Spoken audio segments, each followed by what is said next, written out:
बॉलीवुड में ऐसे ऐसे दिग्गज अभिनेताओं ने काम किया है जिनकी प्रतिभा उनके गुजर जाने के बाद भी लोगों के जहन में बसी हुई है।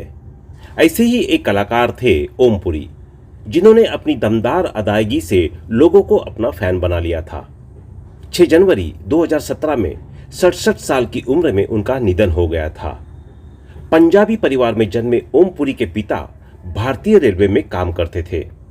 ओम पुरी एक बेहतरीन अभिनेता तो थे ही, साथ में एक आम इंसान का चेहरा भी थे। वो चेहरा जो आपको अपने आसपास हमेशा नजर आ जाता है। उन्होंने अपने निजी जीवन में बहुत कष्ट देखे थे। उन्हें रेलवे स्टेशन पर बर्तन साफ करके अपना वक्त गुजारना पड़ता था। उन्होंने अपने संघर्ष की कहानी कई इंटरव्यू में साझा की थी। ओम पुरी 6 साल की उम्र में टी स्टॉल पर चाय के बर्तन साफ करते थे, लेकिन एक्टिंग की ललक ने उन्हें नेशनल स्कूल ऑफ ड्रामा तक पहुंचाया।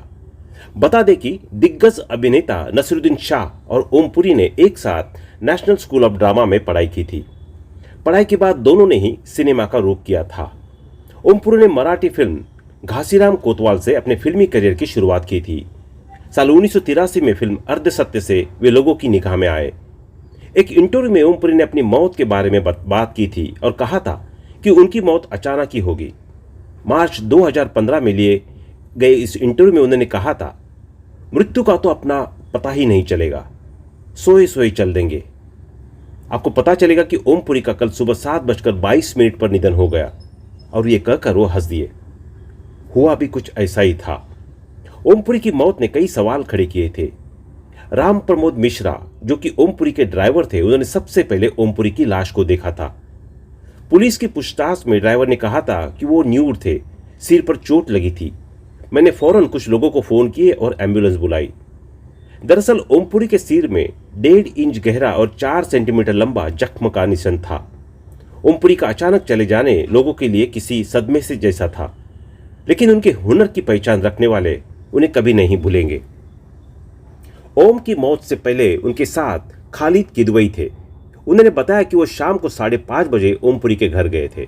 वहां उनका एक इंटरव्यू चल रहा था। इंटरव्यू खत्म करने होने के बाद वे कार से मनोज पाहवा के घर पहुंचे। वहां ओम पुरी की किसी से बहस हुई थी। खालिद किदवई ने यह भी बताया कि 10:30 के करीब हम लोग वहां से चल दिए। ओम जी के बेटे से मिलने की इच्छा हो रही थी, तो सोसाइटी के बाहर पहुंचने पर उन्होंने अपने बेटे ईशान को फोन किया। ईशान तब तक पार्टी में ही था, लेकिन ओम पुरी बेटे से मिल नहीं पाए। फिर हम कुछ देर बाद वहां से चल दिए। ओम जी बेटे को लेकर काफी भावुक थे। वो कह रहे थे कि पैसा, फ्लैट, नौकर सब कुछ वो देते, लेकिन फिर भी उनको बेटे से मिलना नहीं दिया जाता।